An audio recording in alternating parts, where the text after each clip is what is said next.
ये जी Feb March 2023 के variant 12 का क्वेश्चन है और इसमें उन्होंने कहा है कि विच information about the magnitude of forces is correct.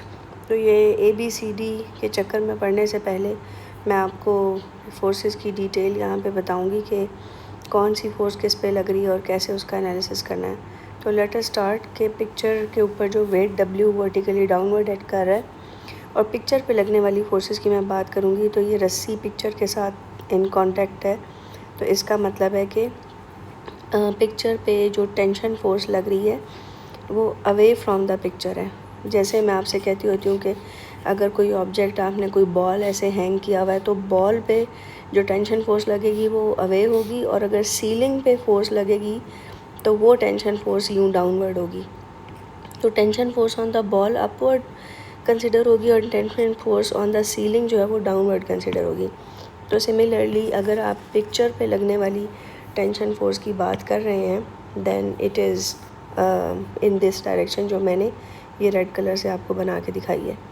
अब जी हम इसको डिकम्पोज कर लेते हैं। हम ये वाला एंगल ले लेते हैं थीटा, तो ये आ जाएगी T2 cos ऑफ थीटा, और इसी तरह यहाँ पर भी एक फोर्स आ जाएगी T2 cos थीटा, ये भी अगर एंगल थीटा ही है। इसी तरह यहाँ पे T2 साइन थीटा होगी और ये भी T2 साइन थीटा। ये दोनों कैंसिल करेंगे एक दूसरे के इफेक्ट को, लेकिन ये जो 2 times the T2 cos theta है ये आपके वेट के इक्वल होगा।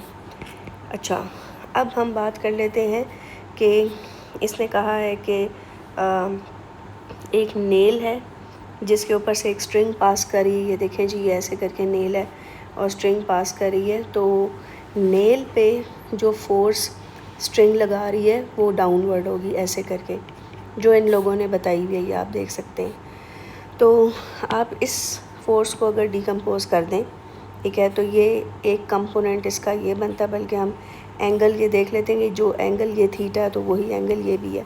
ये थीटा और ये थीटा सेम है, तो एक कंपोनेंट बनेगा जी ये T2 cos थीटा ये वाला, और ये वाला बन गया T2 साइन थीटा।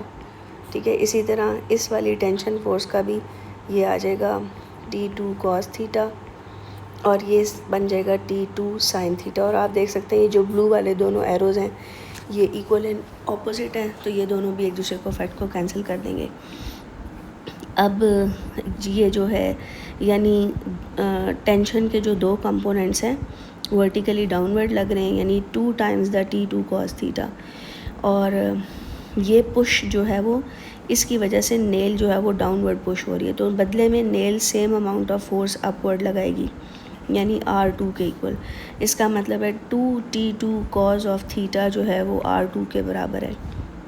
तो आपको पता है 2T cos theta 2T2 cos theta W है, तो R2 इसका मतलब है आपका W हो गया।